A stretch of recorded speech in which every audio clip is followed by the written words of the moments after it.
ప్రముఖ టాలీవుడ్ హీరో అల్లు అర్జున్ ఈరోజు అరెస్ట్ అయిన విషయం అందరికీ తెలిసిందే. ఇక అల్లు అర్జున్ అరెస్టుకు సంబంధించి ఏపీ మాజీ ముఖ్యమంత్రి వైఎస్ఆర్ కాంగ్రెస్ పార్టీ అధినేత జగన్మోహన్ రెడ్డి ఎక్స్ వేదికగా స్పందించడం జరిగింది.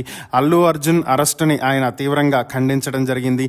సంధ్యా థియేటర్ వద్ద జరిగినటువంటి తొక్కిసలాట ఘటనలో మహిళ ప్రాణాలు కోల్పోవడంపై అల్లు అర్జున్ తన విచారాన్ని వ్యక్తం చేశారని, ఆ కుటుంబానికి అండగా ఉంటానంటూ బాధ్యతాయుతంగా వ్యవహరించారని, అయితే ఈ ఘటనకు నేరుగా అతన్ని బాధ్యుణ్ణి చేయటం ఎంతవరకు సమంజసం అని చెప్పి ఆయన ప్రశ్నించడం జరిగింది. ఈ ఘటనలో తన ప్రమేయం లేకపోయినా అర్జున్పై క్రిమినల్ కేసులు బనాయించి అరెస్టు చేయటం సమ్మతం కాదు అంటూ ఆయన ఎక్స్ వేదికగా ట్వీట్ చేశారు. ప్రముఖ టాలీవుడ్ హీరో అల్లు అర్జున్ ఈరోజు అరెస్ట్ అయిన విషయం అందరికీ తెలిసిందే.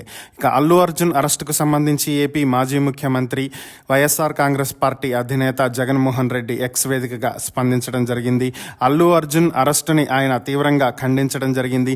సంధ్యా థియేటర్ వద్ద జరిగినటువంటి తొక్కిసలాట ఘటనలో మహిళ ప్రాణాలు కోల్పోవడంపై అల్లు అర్జున్ తన విచారాన్ని వ్యక్తం చేశారని, ఆ కుటుంబానికి అండగా ఉంటానంటూ బాధ్యతాయుతంగా వ్యవహరించారని, అయితే ఈ ఘటనకు నేరుగా అతన్ని బాధ్యుణ్ణి చేయటం ఎంతవరకు సమంజసం అని చెప్పి ఆయన ప్రశ్నించడం జరిగింది. ఈ ఘటనలో తన ప్రమేయం లేకపోయినా అర్జున్పై క్రిమినల్ కేసులు బనాయించి అరెస్టు చేయటం సమ్మతం కాదు అంటూ ఆయన ఎక్స్ వేదికగా ట్వీట్ చేశారు.